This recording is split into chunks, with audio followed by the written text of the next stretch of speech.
What's going on, everybody? Happy Wednesday evening, September 30th. We got the monthly and the quarterly close coming up in about 7 minutes from now. And I wanted to do a video right around this time just so we can look at the market from the macro perspective, and I can show you all exactly what I've been looking at and what else we can look forward to for the next month, the next quarter. So what we're going to start off with is first Bitcoin on the local time frames, the smaller time frames. As I stated, that in this area, expect chop, expect volatility. This is not going to be the area that you want to trade, expecting a breakout or a breakdown. This is the area that you may want to scalp from level to level. For example, this key support right here, the 10.5, 10.6 support towards 10.8, that'd be a long trade. Back from 10.8, back down to 10.5, 10.6, that would be a short trade. That's really it. That's literally all you can do right now. In terms of other things that are going on in the market from the larger perspective, well, you could see clearly in this chop, we've kind of created multiple head and shoulders patterns, but I don't believe these head and shoulders patterns are going to play out. Not because I'm biased to the bullish side, but because I think that from this left shoulder head and this right shoulder, you typically want to see some acceleration to the downside fast. Here, again, we see on the right shoulder, another mini head and shoulders pattern. I've seen this kind of movie before.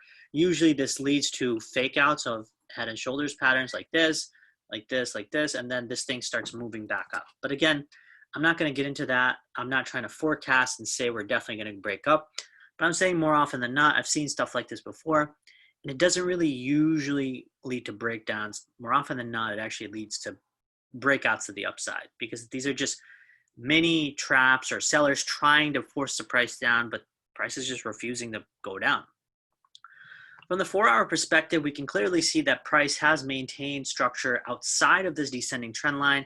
I think that's a positive sign, and I think it's going to continue doing that because aside from being outside that trend line, we're doing another couple different things, right? We are above the pivot and we're above these high volume nodes that we had previously broken into. So we're above that. We're trying to stay above this key high volume node. And it seems like we're doing a pretty good job. Once we start getting above this high volume node, like I've said before, I expect at least getting back towards this high, maybe towards $11,300, somewhere around that area. But again, that goes back to my theory from this morning. I think we're going to range in this area. If I am looking at the landscape as it stands right now, with elections coming up, with debates happening with the two presidential candidates, with stimulus potentially looming, quarterly end today, monthly end today, rotations going out from portfolio managers who have to potentially hedge their positions, take money off the table, put money on the table. There's a lot happening, and I believe this is a perfect environment to make the market range. So if I'm looking at this market to range, right, what we're really expecting in the broader picture is just like how I showed you earlier. If you're going to scalp, well, this is the mini area to scalp.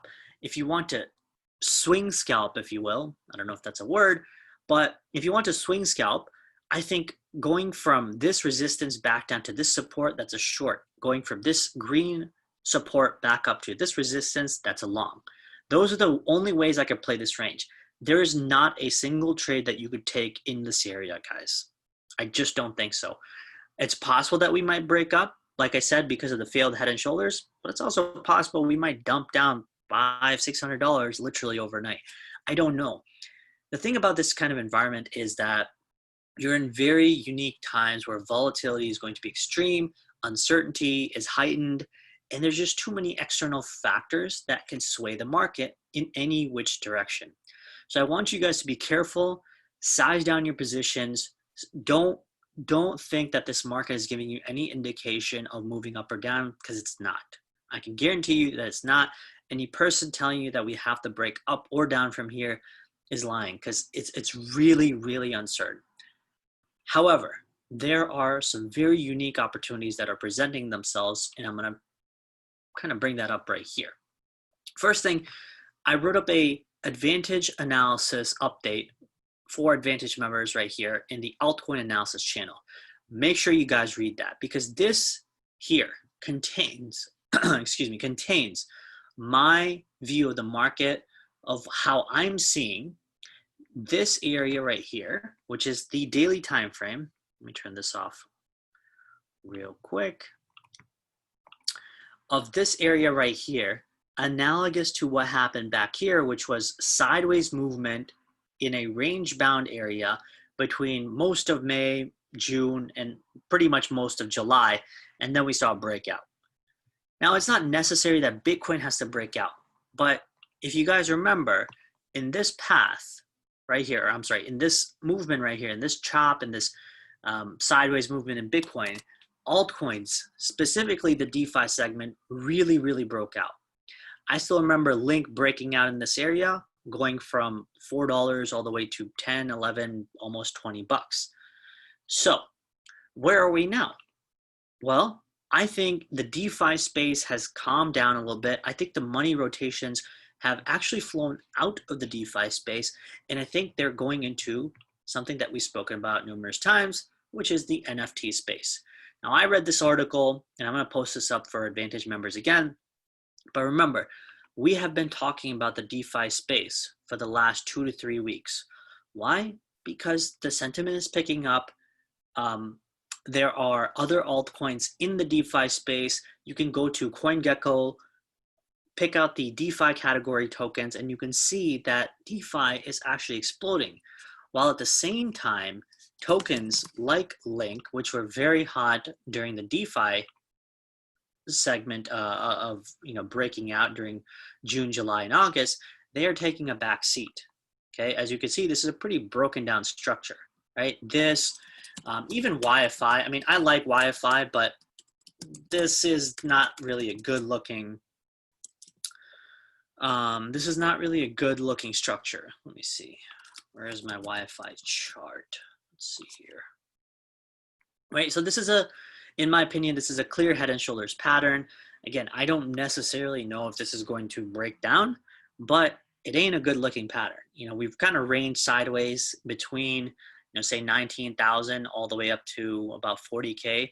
That's a pretty, decent sized range, right? We don't really know if we're going to break down and correct further, or if we're going to break up from here. However, I think in the NFT space, I think there are other altcoins that are actually presenting themselves and starting to look better. For example, I think ETH, as I stated before, you can see ETH is now staying above this 355 level and holding above it. So I think ETH has a higher possibility to get towards 374. And then at the same time, there are tokens like OMG, which are printing a nice strong bullish flag right under resistance of $4.10. If we start seeing a breakout from here, we should be expecting the next big resistance level, which is around $5.46. That's about a 35% move. The other favorite token of ours, which we've been paying attention to, we've been in a trade for the last, I think, week and a half, 2 weeks in Theta, and we're still up about 23-24% on this trade. This chart, as you can see, if you compare this chart right here, okay, since, let's put on the daily, right? As you can see, I mean, this is a consistently, higher lows, higher highs looking kind of chart. It's nicely trending up, okay? This you cannot even compare to something like Link, which moved up and now for the last month and a half, almost 2 months, has been breaking down, putting in lower highs and lower lows. Okay, so this is where you see the structural shift between things like Theta, which are more NFT-based tokens, and things like Link, which is a DeFi-based token, having a visually, starkly different structure, right? So this is why I believe that what you're seeing right now might be, in effect, a pushback of money rotations going back into altcoins like Theta, like OMG, like Ethereum, maybe even other NFT tokens like Engine Coin, all this stuff that I've talked about before. So pay attention to that, read this note, and I think that will be pretty good in terms of a potential trade opportunity for y'all. Okay, now we just closed the monthly and the quarterly, so we're going to check it out, right? So first of all, let's go to the weekly real quick. Okay, here's how the weekly looks. As I stated before, we are still above this area right here, 10,550 or so, which to me, this setup right here kind of looks like this setup right here in September. And after that, we broke down, right? I think it's still possible that we break down, but at present moment, the way I'm looking at the market, it looks like we might be range bound for a little bit. So we might be spending maybe a little bit more time in this sideways range. I don't know how long, maybe towards election time, maybe towards the end of the quarter, which is, December end. I don't know. However, in this time that we move sideways, like I said, I think that will be very lucrative for altcoins. Now, on the monthly chart, here's where things also get interesting, okay? Monthly chart, we got rejected right there around 11.4, 11.5. That's a pretty bearish looking candle right there on the monthly. It would have been even more bearish if it closed lower, but this is still relatively bearish. It's definitely not bullish, I can tell you that much. But I think for where we are right now, we may expect more chop, more volatility going into the month of October, which we've already spoken about before. And of course, the candle itself reflects that, okay? So if we do go to the downside, like I said before, the downside, I'm honestly expecting 8,900, maybe even 8,600. Again, these are monthly levels, okay? If you're looking at things from a monthly standpoint, this is how they are, okay? To the upside, if we're going up, well, then we should be taking out this key high, which is $11,500. And again, that means we have to close above it with a strong bullish candle. And of course, if that happens, then I expect alts to break out further. Here's how the 3-month looks, okay? So let's throw on, the volume. I don't know if that's helpful. Not really, because we see, this is a doji. You can count this as, more buy-side volume. But the following candle, decent bullish candle, but lesser volume. Again, decently bullish candle. Again, lesser volume, right? New quarter right now, who knows? We might press up again back into 11.4, 11.5, but then we might create this kind of candle or maybe this kind of candle by the end of the quarter. We don't know. We have 3 whole months to go. Literally anything can happen. Presidents might get changed. We might have a new regime, or Trump might get reelected, and we follow maybe the risk-on policy that the market has, keep printing money, and be on our merry way to maybe even higher highs. I don't know. I honestly don't think that even with a Biden win, that will change, to be completely honest, because the market is stuck in a drug addicted, give me free money mode. So either person who becomes president, I don't think that's going to matter. So in any case, I'm still expecting, maybe some choppy, volatile movement in the upcoming month in October, but I'm not expecting, at least for now, not huge sell-offs unless something drastic happens, maybe a resurgence of COVID, maybe regime shift in the presidency, something crazy happens, Black Swan event, that kind of thing, okay? But we'll save that for another day. So anyway, I expect altcoins to keep moving up, especially some of the altcoins that I've listed in the NFT space. Read my update, read this article that I'm going to post. I'll post this up as well, actually. I'll put that right there. But yeah, guys, I think that's pretty much it. Even the stock market, I really don't think the stock market had the worst close, to be honest. I think it was kind of like a doji on the futures. I'm still expecting the movement out of the stock market to push a little bit higher, getting into the rocky territory of maybe 3,400 points, maybe 3,430. But again, I think even the stock market might be a bit more range bound. Like, this might be the large range that we're in the stock market. Okay. I think that's it, guys. Thank you so much for watching. I hope this analysis was helpful. I'll keep you all updated through the evening and tomorrow morning. Cheers.